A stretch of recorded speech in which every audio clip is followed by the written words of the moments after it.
All right, welcome back to another Dolphin Computer Service video. Today we have a kind of short one for you. It's about uninterruptible power supplies, or UPS for short.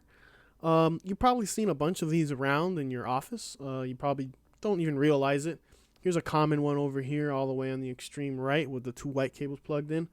They come in a variety of sizes. They have little small one, like a relatively small one here. They have some that go underneath your desk. They have like this one that goes on the side, like probably next to your chair where you're working.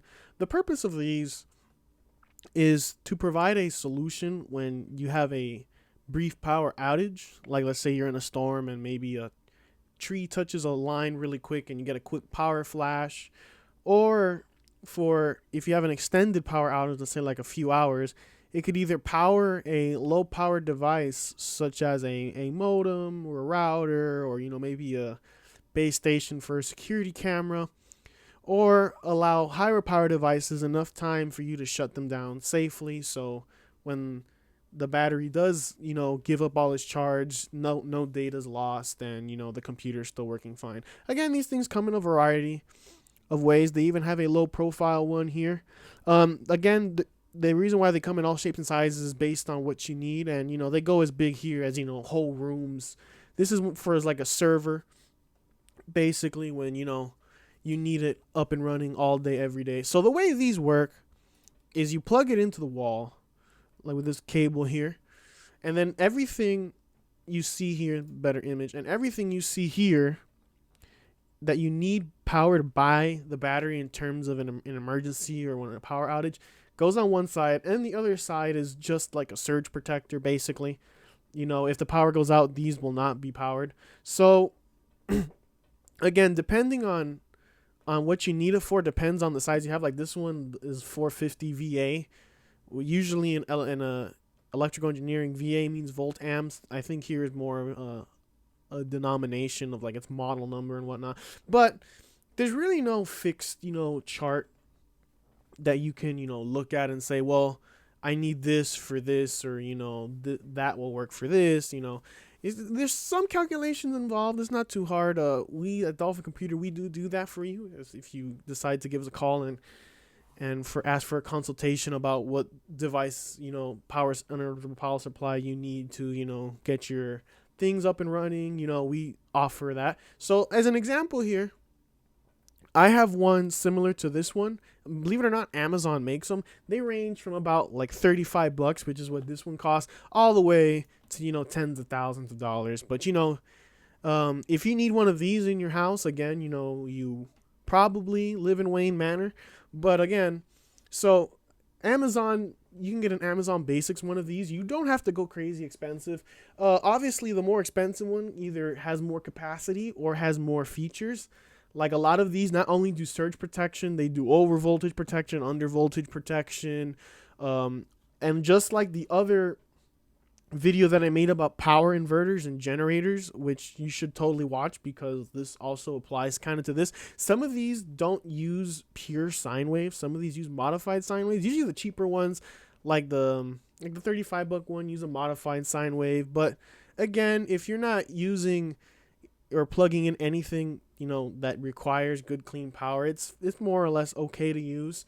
So again, like I have one of these here, and also depending on which model you get, some of them come with USB ports, some of them are just straight up power.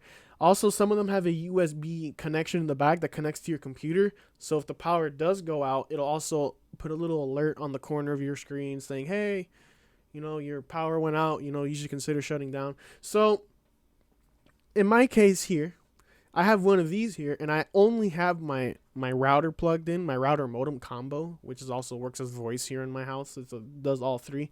It's an Aris model, nothing too fancy. And if I run it just off of this, I get about 4 hours of runtime before the battery completely goes out and I lose all service.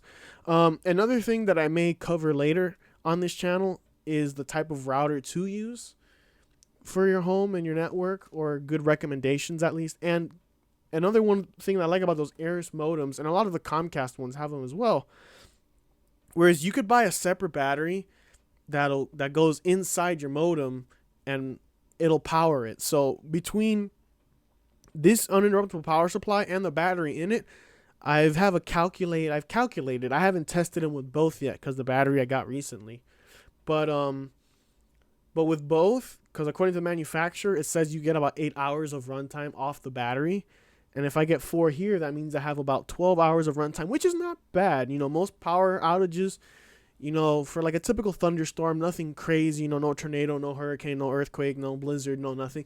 They usually last around, between 3 and 6 hours, give or take. I don't have any real data to back that up. That's more or less based off of what I've experienced here in my house. Usually between 3 and 6 hours, is what you get in a typical power outage down here.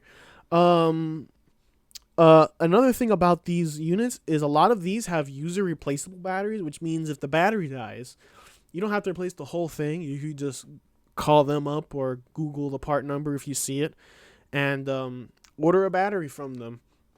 And that way it saves you a bunch of money because like this one over here is about $200. Instead of having to buy $200 again, maybe you only have to pay $60 to get a battery replaced if you do some searching or whatnot on the old interwebs.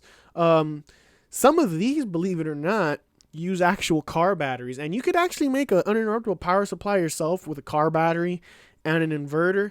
It won't be as elegant as one of these, and a lot of people don't normally do that because, like this one, you can't beat $35. A car battery can easily be over $100, and a good inverter can easily be again over $100. So picking up one of these to power your modem for a couple hours while the power company gets your power back on is not bad. So again, I have multiple of these. I have another one just like this one that's a bit bigger that I use to plug in like this computer that I'm using to record this video for you guys.